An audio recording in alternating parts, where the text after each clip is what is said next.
Hi, my name is Katrinda Allen Lee. This is my video that goes with my paper, The Dispositions to Teach. All right, so the first question that was listed, it says, what dispositions do you possess that you think will make you a successful teacher? Um, So I jotted a couple of them down over here. The first one definitely it says educators should believe that all students can learn and should set and support realistic expectations for student success. Another one that I wrote down it says educators should be sensitive to individual learning and social needs of students to embrace the cultural diversity. Um, and the last one I chose was educators should understand the effect of community involvement and servant leadership as it applies to the welfare of each of others in the educational setting. Those were the three that I chose, but I believe the first one would be my top one because as a teacher, it's our job to make sure students learn. Um, and that's just our job. If they don't learn, then what are we doing? Um, so we have to not only teach them, but we have to make sure that we're teaching them where they can learn at their level. Um, the second disposition, I mean, I'm sorry. The second question says, "What disposition do you need to work on before you enter the classroom as a first year teacher?" Um, and I believe uh, it would be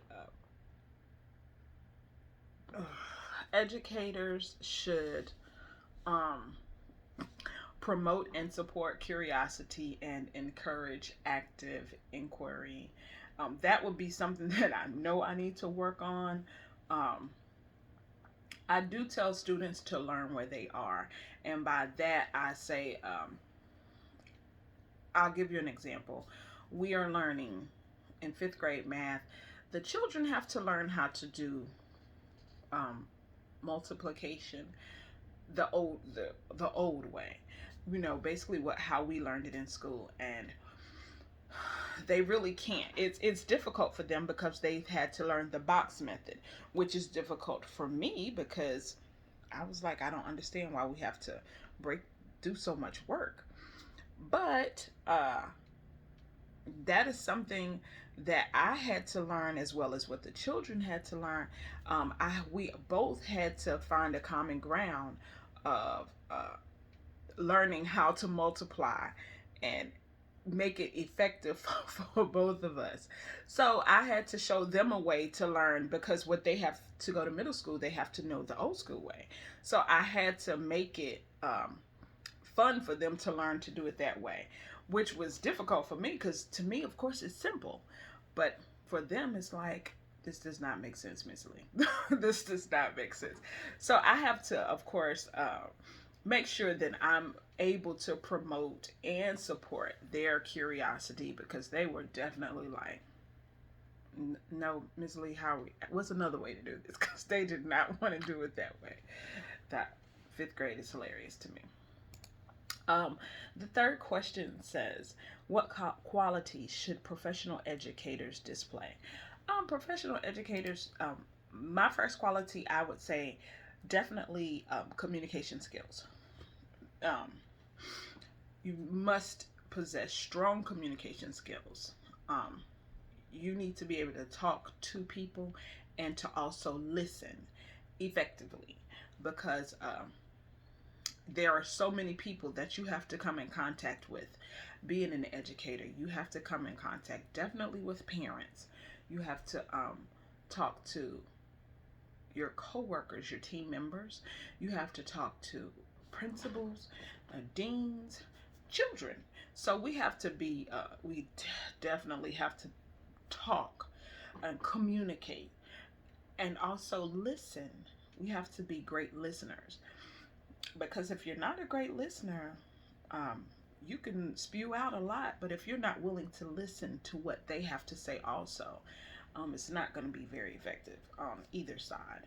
Um, I feel like another um, something else that we should possess is compassion, because there are so many different walks of life that we come in contact with, and everybody has a different story.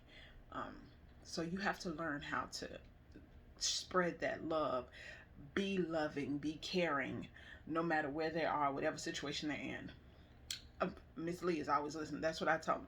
I'm always listening. What do you need to talk about? You have to be compassionate, very much so. That's very big, because I didn't realize that children, um, they bear a whole lot.